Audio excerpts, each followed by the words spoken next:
Good morning, what is up? What is going on? Dave at SVA Baseball Card Collectors. This is going to be a little bit different. Typically, I like to talk about baseball cards, but I'm going to be talking about a hodgepodge. Yes, I said it, hodgepodge of things. The Toronto Raptors are now champions. They have defeated the Golden State Warriors, who everyone was against, until everybody and their mother got hurt on their team. Like, who's on their training staff? It's like, do they employ just Mets training staff? And, all right, no, they look good. Strength and conditioning, don't worry about that. These guys getting hurt left and right. So now Klay Thompson is got a torn ACL, and he's gone. So, knowing my Knicks and the way they operate, they'll try to sign Kevin Durant and Klay Thompson because they know they're not going to play this year, and we don't want to get too good. Heaven forbid we win a couple of games. Heaven forbid. That's beside the point. Klay Thompson's playing really good. Sucks. Landed on his knee, and that guy Green right away put his hands up and went, I didn't mean to hit him that hard. He didn't do anything. But boy, what a dummy he was at the end of that game, throwing that ball away. A simple trap, and it confused him. It's not like he's been playing in the NBA or anything for 5 or 10 years. But that's beside the point. Toronto Raptors are the champions. I'm so happy that Jeremy Lin finally got his championship, because he played all of 0 minutes. And I don't know why. He was pretty good, man. I like Jeremy Lin. Clutch player. That's why the Knicks got rid of him. He hit too many clutch shots. So, yeah. Kawhi Leonard actually was off. His game was off yesterday, but everyone picked him up.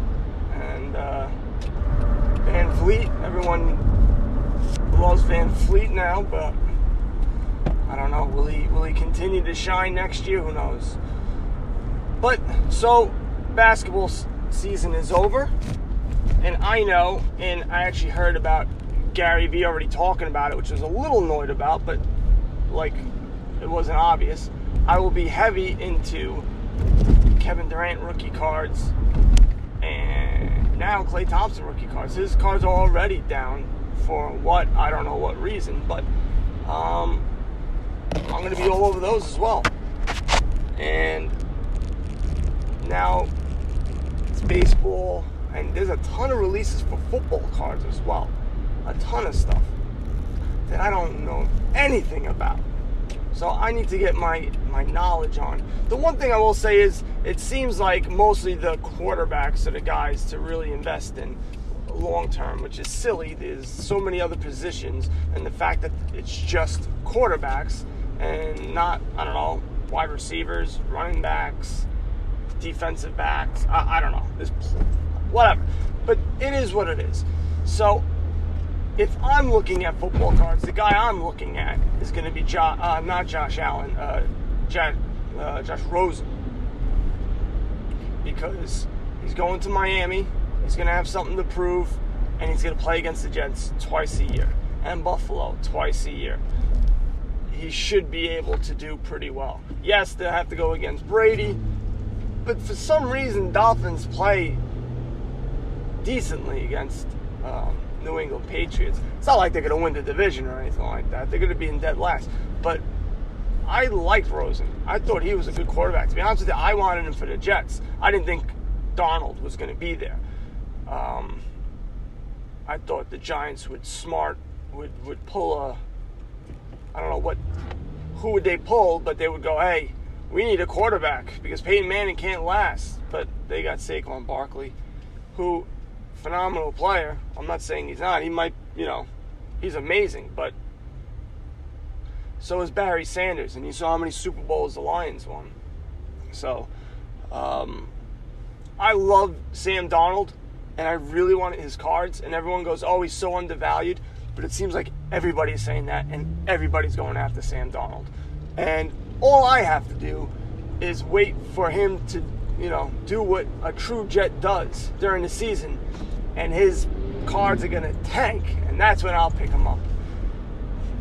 So that's having faith in my team. And I do have faith in the Jets. I have faith that they are going to screw it up. So, go Jets. Go Jets. Also today, last night, Ohtani hit for a cycle. So if you have Ohtani cards, you may have to blow off the dust and start listing them on eBay, because he's starting to hit. He's batting .281. He had 8 home runs. I forget how many RBIs. I think it was 20-something. And 120 at bats. I think it's like 28 or 30, something like that. So he's not batting. He's not doing terrible. Is he doing otherworldly? No. But guy also is still recuperating from. There was a unmarked car, and he had a blue flashing light. I don't even think he was a police officer, but he was trying to get in to make a left because he thought he was more important. I hate that. I hate that more than anything. When the man thinks he could just go in and, I'm making a left. I go through red lights because I got important stuff to do. Like, get to the other light. All he's doing is making a left. He ain't going nowhere. Sorry. That's my The Man segment of the broadcast. Brought to you by Bud Light. No. I do like Bud Light, but I wish, that'd be pretty cool if I got sponsorship. I'm not gonna lie. Someone paid to, sponsorship, and I had to say it on my podcast because I was making bank, bro. You know it. Anyway, Ohtani. He's got I think it was a Tommy John surgery he did. Guy's still playing. And he's hitting. He's doing well. Can't pitch until next year. He's doing all right. So I would definitely take a look and see how the solds are doing for Ohtani. And because I got a couple that I've been holding on, and I actually got one back. And it was a 10. It was a 2018 Topps Heritage, and those were going for pretty good coin, $50, I believe. Now I don't think that much, but they were at one point. So, and I also got a couple of PSA 9s of Ohtani, the bastard. But I didn't make a video last night. I was at a wake, so I couldn't do a video with my PSA cards that I got back. I'm actually going to get another set from January. They should be coming in soon. I just got the text. So I was happy about that. Even though I got the ones from March sooner than I got the ones from January. Yeah. So that's PSA. And I was listening to a podcast about the cards. I like them because they do talk about cards, and they go a little bit more in depth because they're at home on a desktop and they get to look at the screen, so they know what the hell's going on and not go by my memory, which is jacked up. So, I just make up half the stuff. Like, it inserts 1 out of 58. I don't know. I'm just making it up. But they have it right in front of them. So, where was I going with this? I lost my train of thought. I'm sorry, people. I am sorry. Oh, yes. So, listening to them, and they were talking about why people still get cards graded because of all the scandals and stuff like that. Which, to be honest with you, yes, I think it was more rampant than what I thought it was. I thought it was maybe 5 or 10%. I think it's more than that.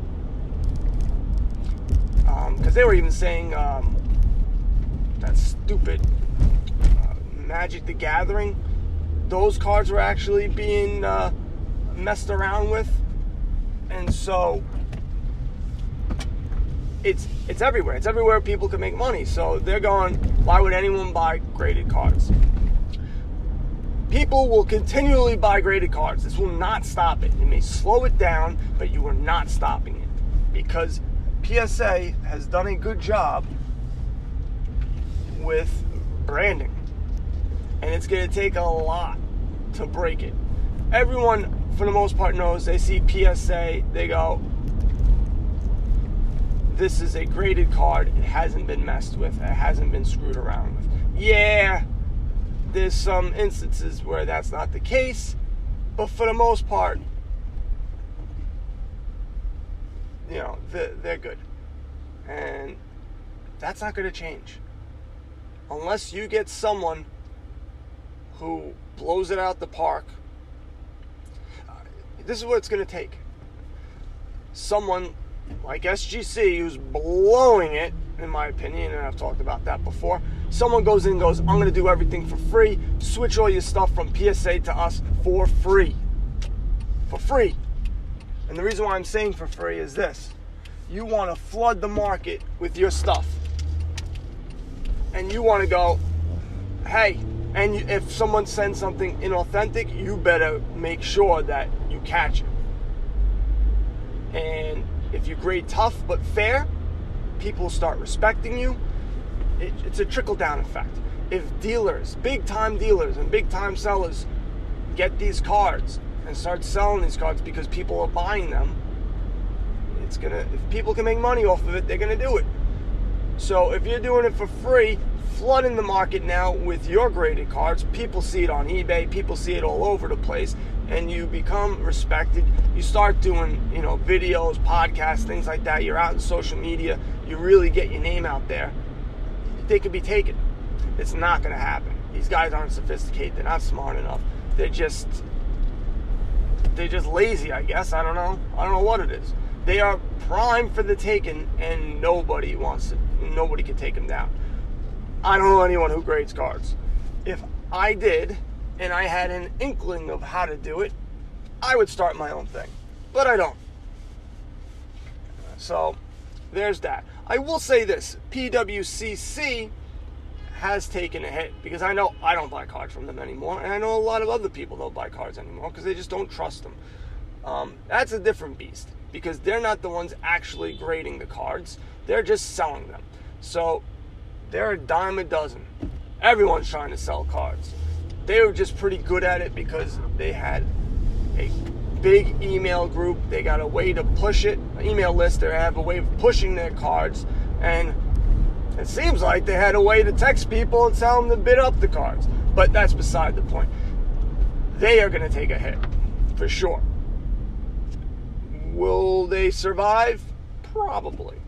But they're definitely going to take a hit. Especially if the FBI is coming in there. But people are going to buy graded cards. Because what's the alternative? You're going to buy a raw card? Are you going to trust that? If you have, at least you need two people. You need two to tangle when you have PSA. You need the guy who has the card and has to send it in. And then you have another guy who is at PSA that has to be in cahoots with them. Two people, two to tango.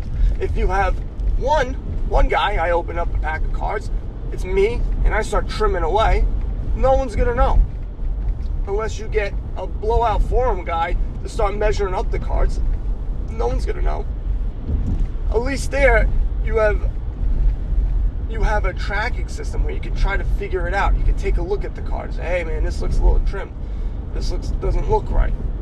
Maybe you might be able to do that on eBay. You just take a look at it and go, "Wow, this card looks so fugazi." I don't know. I still think graded cards are still going to be around. They ain't going away. So I just think it's silly to go, well, I just don't buy graded cards anymore. It's just silly. Most of them are fine, but you just got to be careful. And like I said before, buy the card. Don't buy a grade. Take a look at the card. You could tell the difference between a PSA 7s. There's definitely a difference between them. Just by using your eyes, using common sense. That's all you need. You don't need some special magical powers. Just look. Just pay attention. Look at the solds. Look at the solds and you can see the cards that are different. If the cheaper one, cheaper PSA compared to more expensive PSA 7, you should be able to tell. And if you can't, then you can see, sometimes it's PWCC, which a lot of times people are shill bidding and raising the price. But for the most part, it all goes the same. The one that's more expensive is more centered. It looks nicer. has an eye appeal to it. So just use your noggin. I don't know what a noggin is. Use your head. All right, I'm at my job, so you know what that means. Dave at SVA Baseball Card Collectors on Facebook. SVA SVAcardcollectors.com. That's my website. I have another article that I posted, and that's basically continuation of my previous article, which is using stats from Fangraph to pick prospects that you would like to invest in. And then I have another article that basically says, all right, now that you have these prospects, is it actually a good buy? And we take a look at an example, and that's what I do. This is not, and it's not an exact science, and it's nothing that where, I've been proven right by data. It's just, again, common sense. It makes sense. And I feel, and I've been able to buy and sell and make some money doing this, using this tactic. Also, SVA BB Collectors on Twitter, SVA BB Collectors on Instagram. I've been more on Twitter, so hit me up on there. And guys, you know what to do. Buy some cards and go broke. Later.